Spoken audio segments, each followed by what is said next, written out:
हैं आप? मैं रागिनी आपके लिए फिर से वीडियो लेकर आई हूँ। जैसा कि मैंने आप लोगों को बताया था कि अब आपकी 4 पुस्तकें हैं। तो जो पिछले वीडियो में हमने पढ़ा था वो भूगोल का पाठ अध्याय 1 पढ़ा था। आज हम जो है पढ़ेंगे आपका सामाजिक विज्ञान के अंदर लोकतांत्रिक राजनीति का जो पहला अध्याय है वो है लोकतंत्र क्यों, लोकतंत्र कैसे, है ना। तो इसके बारे में हम चर्चा करेंगे। तो लोकतंत्र जैसे ही हमारे सामने आता है तो अब्राहम लिंकन की एक बहुत पॉपुलर डेफिनेशन हम लोगों के मुंह से निकलती है अनायास ही, और वो है democracy to the people by the people for the people. अर्थात जो लोकतंत्र है वो जनता का, जनता के द्वारा जनता पर शासन है। बड़ी ही लोकप्रिय और सर्वमान्य परिभाषा इसको कहते हैं, और किसी भी पुस्तक में आप देखेंगे तो ये परिभाषा आपको सबसे पहले मिलेगी।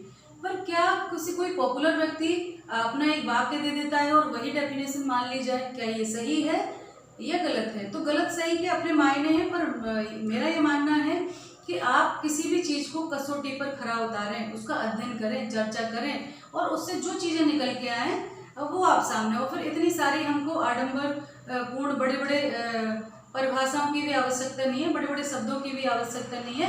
हम जो है इसको बहुत सरल तरीके से समझ सकते हैं, और वो सरल तरीका जो है ये है, पहले जो परिभाषा है बड़े सरल सामान्य शब्दों में है कि लोकतंत्र की परिभाषा क्या है। लोकतंत्र शासन का एक ऐसा रूप है जिसमें शासकों का चुनाव लोग करते हैं।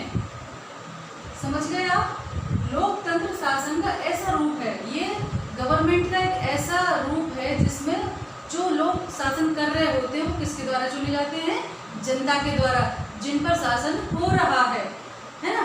डेमोक्रेसी के लिए एक और वर्ड जो अपन जाते हैं जनरली बुक्स में मिलता है कि डेमोक्रेसी एक यूनानी शब्द है जो डेमोक्रेसिया से बना है, और यूनान में डेमोस का अर्थ होता है लोक, क्रेसी का अर्थ होता है शासन। तो इस तरह से डेमोक्रेसी इज द उसका लोगों का शासन माना जाता है। आगे हम चलते हैं, कुछ इसकी परिभाषाएं जो हैं दी हैं, लोकतंत्र की विशेषताएं दी हैं। परिभाषा तो हमने कर ली है कि लोकतंत्र शासन का ऐसा रूप है जिसमें शासन का चुनाव, शासकों का चुनाव लोग करते हैं। अब इसकी कुछ विशेषताएं हैं जिनके बारे में हम जानेंगे कि लोकतंत्र क्या है, क्यों है, क्यों सर्वमान्य है, और वर्तमान में अधिकतर विश्व के ज़्यादातर देशों में क्यों प्रचलन में है। क्या यही एक सबसे अच्छी प्रणाली है? क्या इससे भी अच्छा कुछ हो सकता है? क्या ये इतनी अच्छी प्रणाली है तो फिर ये सफल क्यों नहीं है पूरी तरह से, जो इसके उद्देश्य थे वो क्यों नहीं प्राप्त कर पाई? ये सब चीज़ें हम बाद में जानेंगे। पहले आज हम देखेंगे, परिभाषा देखें कि ये एक ऐसा शासन है जिसका लोगों का चुनाव, जो शासक है उनका चुनाव लोग करते हैं। आगे बढ़ते हैं, लोकतंत्र की विशेषताएं। तो विशेषताओं में मैं आपको बुक्स में आपके बहुत बड़ा बड़ा दिया, एक स्टोरी टाइप में दिया, फिर एक वाक्य दिया, तो मैंने इसको जस्ट उल्टा किया और इसको एक्सप्लेन करूंगी, है ना। कि लोकतंत्र में अंतिम निर्णय लेने की शक्ति जो है वो लोगों द्वारा चुने हुए प्रतिनिधियों के पास होनी चाहिए। इससे रिलेटेड एक एग्जाम्पल आपकी बुक में दिया हुआ है, वो है कि जो जनरल परवेज मुशर्रफ थे उन्होंने 1999 में अपने आप को, जो लोकतंत्र सरकार थी उसका तख्ता पलट कर दिया। वो सेना के बड़े अधिकारी थे और वो उस पर कब्जा कर लिया। उसमें पाकिस्तान में और बांग्लादेश में अक्सर ऐसा होता है, क्या होता है कि वहाँ सेना हावी रहती है, और अक्सर लुका छुपी का खेल चलता रहा है जब से स्वतंत्र हुए बांग्लादेश और पाकिस्तान। कभी सेना कब्जा कर लेती है, फिर जनता विरोध कर लिए, फिर वही सैनिक शासक जो है अपने आप को लोकतांत्रिक तरीके से निर्वाचित कर देते हैं, और वो उनको फिर अपने आप को लोकतांत्रिक शासक घोषित करते हैं। लेकिन क्या वो लोकतांत्रिक शासक है? नहीं, क्योंकि उनका चुनाव जनता ने नहीं किया होता है, वो खुद ही कब्जा कर लेते हैं, फिर चुनाव करवाकर बहुमत संग्रह के द्वारा खुद को अपने आप को शासक घोषित कर लेते हैं। तो परवेज मुशर्रफ ने भी ऐसे ही किया था, उन्होंने तख्ता पलट किया और फिर 2000 में अपने आप को राष्ट्रपति घोषित कर लिया जनमत संग्रह करवाकर।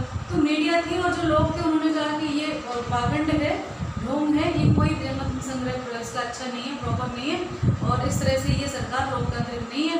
तो आगे चलकर उन्होंने 2002 में क्या किया कि एक ऑर्डर दिया था उन्होंने, और उसके थ्रू पूरा वही बदल दिया उन्होंने, पूरा जो संविधान भारत जो पाकिस्तान का संविधान था 2002 में लीगल फ्रेमवर्क ऑर्डर उन्होंने जारी किया, और उसके थ्रू जो पाकिस्तान का संविधान सभा थी उसको ही फेल कर दिया, संविधान को फेल कर दिया, और अब उनको ये शक्ति प्राप्त कर ली थी कि वो कुछ भी कर सकते हैं, कभी कुछ भी फेरबदल कर सकते हैं। तो उसके बाद चुनाव भी हुए और लोगों ने भाग भी भी लिया, लेकिन उसमें एक मंत्रियों के ऊपर एक परिषद कार्य करती थी जिसका प्रमुख जो कंट्रोल था वो सेना के हाथ में था। तो लोग भले चुने गए थे लेकिन उनका कोई वजूद नहीं था, क्योंकि अंतिम निर्णय जो लेते थे वो परिषद लेती थी जिसके ऊपर सेना का पूरा कंट्रोल था। तो क्या ये लोकतांत्रिक सरकार बनी? क्योंकि जब अंतिम निर्णय वो ले ही नहीं पा रहे हैं तो फिर कैसे वो सरकार चुनी जाएगी? तो मैंने जैसा बताया कि अंतिम निर्णय लेने की शक्ति लोगों के द्वारा चुने प्रतिनिधियों के पास होनी चाहिए, ना कि किसी अन्य शक्ति के पास। तो इस तरह से हम कहेंगे कि पाकिस्तान की वो परवेज मुशर्रफ वाली सरकार लोकतांत्रिक सरकार की श्रेणी में नहीं आती है। आगे हम बढ़ेंगे। दूसरा है लोकतंत्र निष्पक्ष एवं स्वतंत्र चुनाव पर आधारित होने चाहिए। सत्ता में बैठे लोग जो हैं उनके लिए हार जीत के समान अवसर हो, अर्थात जो चलो हमने चुनाव तो करा लिए है ना, कि चुनाव के द्वारा लोगों द्वारा चुनी हुई सरकार हो, लेकिन अगर वो चुनाव गलत तरीके से षड्यंत्र पूर्वक हथकंडे अपनाकर जो है कराए गए तो उन चुनाव का कोई वजूद नहीं रहता। इसका एग्जाम्पल मैं आपको दूंगी, आपकी बुक में भी है कि चीन में कम्युनिस्ट पार्टी की सरकार रहती थी, कम्युनिस्ट पार्टी हावी रही है और वहाँ संसद है जो 6 वर्ष के लिए 6 वर्ष में चुनाव होता है और उसका चुनाव जनता के द्वारा कराया जाता है जो राष्ट्रपति को चुनती है। उसमें लगभग 3000 के लोग जो है 3000 लोग शामिल होते हैं जो राष्ट्रपति का चुनाव करते हैं, लेकिन अधिकतर जो अन्य दल हैं उनको उतना प्रश्रय प्राप्त नहीं है और ले दे के कम्युनिस्ट पार्टी की ही जीत होती है। मेन मुद्दा भले ही चुनाव में कोई भी लड़े लेकिन उनका उतना वजूद नहीं होता, मेन हावी होते हैं कम्युनिस्ट लोग। तो इस तरह से ये चुनाव निष्पक्ष हम कैसे कह सकते हैं? इसी तरह से 1930 के बाद जब से मैक्सिको जो है स्वतंत्र हुआ तब से वहाँ पर हर 6 वर्ष में राष्ट्रपति के चुनाव कराए जाते हैं और कभी भी फौजी शासन नहीं रहा है वहाँ पर, हमेशा जो है सरकार की रही है, निर्वाचित सरकार की रही है। लेकिन वहाँ पर एक पार्टी है 2000 तक PRI नाम की एक पार्टी थी, उसी का पूरा हमेशा वही चुनाव जीतती थी। क्यों?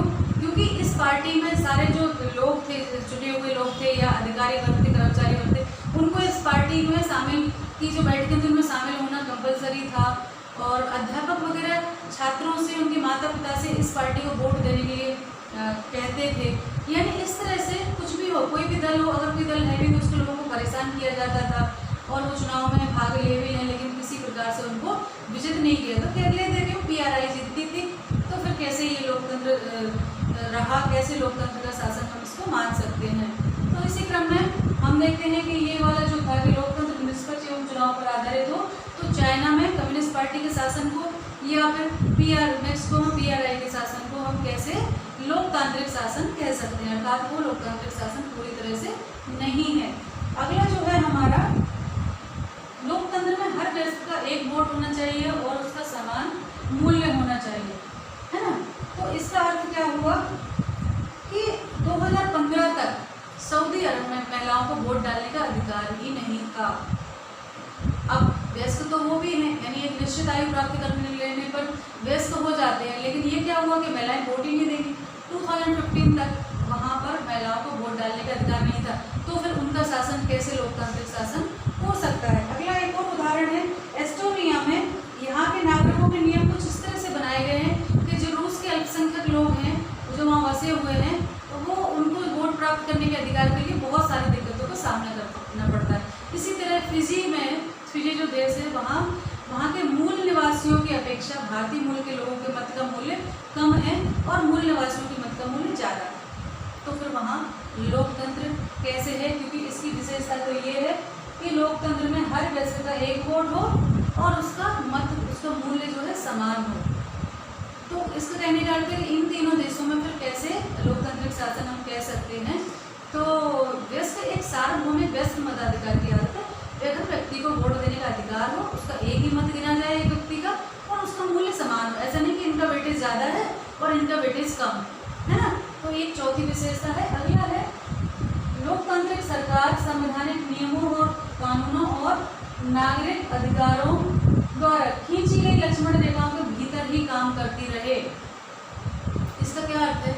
इसका ये अर्थ है कि 1980 में जब जिम्बाब्वे गोरे लोगों की सरकार से स्वतंत्र हुआ था, जो अल्पसंख्यक गोरे लोग थे, उन्होंने 1980 तक जिम्बाब्वे पर अधिकार कर रखा था। तो जब ये स्वतंत्रता जिम्बाब्वे ने पाई तो वहाँ पर रॉबर्ट मुगाबे जो थे बहुत लोकप्रिय नेता के रूप में उभरे। उन्होंने उस स्वतंत्रता आंदोलन में भी बढ़ चढ़कर भाग लिया और उनकी पार्टी जानू पीएफ करके थी, उसको वहाँ पर सत्ता काब्जे की, जैसे स्वतंत्रता प्राप्त की और चुनाव करवाए और उसमें उनका शासन हो गया और बार बार निर्वाचन करवाए जाते थे, लेकिन हर बार रॉबर्ट मुगाबे ही जीतते थे और उनकी जानू पीएफ ही जीतती थी। तो ऐसा क्यों था? हालांकि वो एक लोकप्रिय नेता थे, लेकिन कई बार क्या होता है कि व्यक्ति लोकप्रिय नेता भी कई लोकतांत्रिक कार्य करता है। वो अपने चुनाव में बहुत घालमेल करवाते थे, किसी दूसरी पार्टी को बहुत महत्व नहीं था, अगर वो खड़े भी होते थे तो षड्यंत्र पूर्वक चुनाव में घालमेल के दौरान उनको जीतने नहीं देते थे। और जो पत्रकार थे, अखबार थे, उनको स्वतंत्रता नहीं थी। जो मीडिया था, टीवी थी, उसको अधिकार नहीं था कुछ भी प्रसारित करे, वहाँ सिर्फ शासकीय वो चीज़ें ही प्रसारित की जाती थी और लोगों को अपना जो विचार अभिव्यक्ति की उतनी स्वतंत्रता नहीं थी। पत्रकार लोगों को, अखबारों को स्वतंत्रता थी, लेकिन अगर कोई उनके खिलाफ बोलता था तो उसको जेल में डाल देते थे, उसको परेशान किया जाता था, विपक्षी दलों के लोगों को परेशान किया जाता था। तो क्या ये लोकतंत्र है? लोकतंत्र तो कहीं से कहीं तक नहीं है, क्योंकि अगर आम जनता विचार अभिव्यक्ति नहीं कर सकती है, बोल नहीं सकती है, तो कुछ मूलभूत अधिकार होते हैं नागरिकों के, जैसे अभिव्यक्ति का, वो अपनी बात कर सके, शांतिपूर्वक सभा कर सके, है ना, और अपने मत को व्यक्त कर सके, तो तब तो ये डेमोक्रेसी है, तब इसको लोकतंत्र कहेंगे। तो कहने का अर्थ है कि रॉबर्ट मुगाबे, हालांकि 2017 में उनको अपदस्थ कर दिया गया, क्योंकि जब अत्याचार बहुत ज़्यादा बढ़ जाते हैं तो फिर उसका अंत होना स्वाभाविक है। तो रॉबर्ट मुगाबे की सरकार को भी जो है, रॉबर्ट मुगाबे को हटा दिया गया 2017 से और इस प्रकार से वहाँ अब लोकतंत्र की दिशा में आगे बढ़ा है। पर कितना होगा ये तो भविष्य तय करेगा, अभी ज़्यादा समय नहीं हुआ है। तो ये कहने का अर्थ है कि ये सारी विशेषताएं जब हों तब हम कह सकते हैं कि वहाँ, अब इनके आधार पर हम किसी भी देश में वहाँ के शासन की जांच कर सकते हैं कि क्या वहाँ पर लोकतंत्र शासन है। तो ये सारी विशेषताओं का हम अध्ययन करेंगे, क्या ये सारी चीज़ें वहाँ लागू हो रही हैं, जैसे कि लोकतंत्र में अंतिम निर्णय लेने की शक्ति वहाँ के चुने हुए प्रतिनिधियों के पास है, और क्या निष्पक्ष चुनाव होते हैं, स्वतंत्र निष्पक्ष, क्या वहाँ पर जो है लोकतंत्र हर एक वयस्क व्यक्ति को एक समान मत मूल्य है, और क्या वहाँ एक संवैधानिक कानून और नागरिक अधिकारों की रक्षा की जाती है, जो सरकार है वो उस लक्ष्मण रेखा के भीतर ही काम करती है। तो ये सब चीज़ों को जांच का एक पैमाना हमारे पास है। अगर कोई सरकार ये सब फुलफिल करती है तो वो सरकार एक लोकतांत्रिक सरकार है ना। कई राजनीतिक विश्व नेपाल में भी था, राजतंत्र, संवैधानिक राजतंत्र था, संविधान तो था, सरकार भी चुनी जाती थी, लेकिन ले दे के पूरी सत्ता जो है राजशाही परिवार के पास थी। तो इस तरह से इनको लोकतांत्रिक सरकार नहीं कहा जाएगा। आज हमने इतना पढ़ा, अगले वीडियो में हम जानेंगे कि लोकतंत्र की और भी उसके बारे में चर्चा करेंगे कि लोकतंत्र के पक्ष में क्या तर्क है, विपक्ष में क्या तर्क है, क्या लोकतंत्र ही सबसे अच्छी पद्धति है शासन की, ये सारी चीज़ें। क्योंकि ये बड़ा चैप्टर है तो मैं इसको 2 भागों में आपके सामने लेकर आऊँगी, जिससे आपको आसानी से समझने में सरलता हो। और अत्यधिक सरल भाषा का प्रयोग किया है, नई किताब है, नया तरीका है, शिक्षक और विद्यार्थी दोनों ही घबराए नहीं, इसको बड़े आराम से मजे के साथ एज ए स्टोरी, हमें इसमें विदेशों की घटनाओं के बारे में भी जानने को मिल रहा है। इन चीज़ों को हम वैसे भी समझा सकते थे, लेकिन उनके अंदर जो सारी स्टोरीज दी गई है, पाकिस्तान क्या है, फिजी के शासन के बारे में हमने देखा, चाइना का देखा, है ना, और आपका जिम्बाब्वे का देखा, मैक्सिको का देखा, ये सारी चीज़ें हमें जानकारियाँ एक छोटे से चैप्टर से प्राप्त हुई। तो ये बहुत अच्छा है और आगे आपको बहुत लाभकारी सिद्ध होगा। इसी के साथ ही ये वीडियो समाप्त करती हूँ। आप अपना ध्यान रखिए और पढ़ाई करते रहिए। कोई समस्या है तो मुझे उस दिए गए नंबर पर आप व्हाट्सअप करके लिख सकते हैं। तुरंत जवाब की अपेक्षा ना करें, क्योंकि मेरे पास समय का अभाव रहता है, पर फिर भी जैसे ही मैं पढ़ूंगी आपको ज़रूर आंसर दूंगी और आप अपने कमेंट्स बॉक्स में भी लिख सकते हैं। और जैसा कि मैंने बताया कि सब्सक्राइब कर लेना बच्चों, क्योंकि कई बार मैं हर बार आपको लिंक शेयर सभी आपके स्कूल के शिक्षक तक नहीं पहुंचा पाऊँ, तो जब एक बार हम सब्सक्राइब कर लेते हैं तो पूरे साल आप मेरे साथ जुड़े रहेंगे और ये अपना क्रम पूरे साल चलेगा। अभी मैं आपका सिलेबस कंप्लीट कराऊंगी, फिर आपके क्वेश्चन आंसर कराऊंगी और आगे चल के आपको प्रश्न कैसे लिखने हैं उस पर भी हम चर्चा करेंगे और बराबर पूरे साल में आपके साथ जुड़ी रहूँगी। तो इसको सब्सक्राइब कर लेना। ओके, सभी को जो है शुभ रात्रि।